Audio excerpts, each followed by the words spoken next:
Hello મિત્રો, જય માતાજી. મારી ચેનલ ભક્તિ શ્રદ્ધામાં આપનું હાર્દિક સ્વાગત છે. આજના વિડીયોમાં વાત કરશું કે નવરાત્રિના 9 દિવસ કેવા કપડાં પહેરવાથી માતાજી પ્રસન્ન થાય છે. નવરાત્રિના કયા દિવસે કયા રંગના કપડાં પહેરવા જોઈએ. તો વિડીયોને લાઈક કરો, શેર કરો અને ચેનલને સબસ્ક્રાઈબ કરો. આસો નવરાત્રિનું વ્રત 3 ઓક્ટોબરથી 12 ઓક્ટોબર સુધી આ વર્ષે રાખવામાં આવશે. નવરાત્રિના આ 9 દિવસો દરમિયાન દેવી દુર્ગાના 9 વિવિધ સ્વરૂપોની પૂજા કરવામાં આવે છે. નવરાત્રિના આ 9 દિવસોમાં રંગોનું પણ વિશેષ મહત્ત્વ હોય છે. એવું માનવામાં આવે છે કે આ દિવસોમાં માતાના પ્રિય વસ્ત્રો પહેરવાથી ભક્તોની દરેક મનોકામના પૂર્ણ થાય છે. દેવી દુર્ગા આ બ્રહ્માંડના રક્ષક છે. સમયાંતરે તેમને વિવિધ રૂપ ધારણ કરીને પોતાના ભક્તોની રક્ષા કરી છે. જ્યારે પણ દુષ્ટતાનો પ્રકોપ વધતો ગયો છે ત્યારે સર્વશક્તિમાં માતા દુર્ગા, શૈલપુત્રી, બ્રહ્મચારિણી, ચંદ્રઘંટા, કુષ્માંડા, સ્કંદ માતા, કાત્યાયણી, કાલરાત્રિ, મહાગૌરી અને સિદ્ધિદાત્રીના રૂપમાં આવે છે અને રાક્ષસોનો સંહાર કરીને પ્રકૃતિ અને સૃષ્ટિને બચાવી છે. તો આજના વિડીયોમાં આપણે જાણીશું કે નવરાત્રિ દરમિયાન કયા દિવસે મા દુર્ગાના કયા સ્વરૂપની પૂજા કરવામાં આવે છે, તેમજ આ દિવસોમાં કયા રંગના કપડાં પહેરવાથી ભક્તો પર વિશેષ કૃપા થાય છે. તો ચાલો જાણીએ નવરાત્રિના કયા દિવસે કયા રંગના કપડાં પહેરવા જોઈએ. નવરાત્રિના પ્રથમ દિવસે મા દુર્ગાના શૈલપુત્રીના સ્વરૂપની એટલે કે હિમાલયની પુત્રીની પૂજા કરવામાં આવે છે. મા શૈલપુત્રીનો પ્રિય રંગ પીળો છે. આથી નવરાત્રિના પહેલા દિવસે પીળા રંગના કપડાં પહેરવા જોઈએ. નવરાત્રિના બીજા દિવસે ભક્તોના જીવનમાં વિકાસ અને સફળતા મેળવવા માટે દેવી બ્રહ્મચારિણીની પૂજા કરવામાં આવે છે. જીવનમાં સફળતા મેળવવા માટે સ્થિરતા હોવી જરૂરી છે.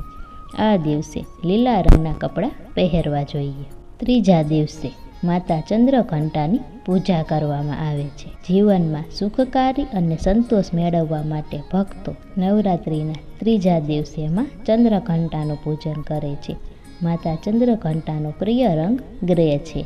આથી નવરાત્રિના ત્રીજા દિવસે ગ્રે રંગના કપડાં પહેરવાથી માતા પ્રસન્ન થાય છે. નવરાત્રિના ચોથા દિવસે દેવી દુર્ગાના ચોથા સ્વરૂપ માં કુષ્માંડાની પૂજા કરવામાં આવે છે. આ દેવી ભયને દૂર કરે છે.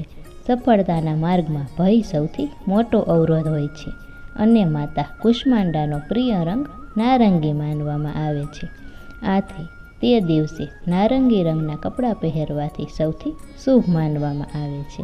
પાંચમો દિવસ નવરાત્રિના પાંચમા દિવસે માતા સ્કંદ માતાની પૂજા કરવામાં આવે છે. આ દેવી શક્તિ આપનારી માનવામાં આવે છે. તેની પૂજા કરવાથી ભક્તોને તેમના કાર્યમાં સફળતા મેળવવાની શક્તિ મળે છે. આથી તે દિવસે સફેદ વસ્ત્રો પહેરવા જોઈએ. નવરાત્રિના છઠ્ઠા દિવસે માતા કાત્યાયણીની પૂજા કરવામાં આવે છે. તે સ્વાસ્થ્યની દેવી છે. દેવી દુર્ગાના આ સ્વરૂપની પૂજા કરવાથી ભક્તો સ્વસ્થ રહેવાની ઈચ્છા રાખે છે. માતા કાત્યાયણીને લાલ રંગ પસંદ છે.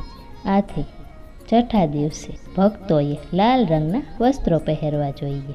દેવી દુર્ગાનું સાતમું સ્વરૂપ કાલરાત્રિ છે.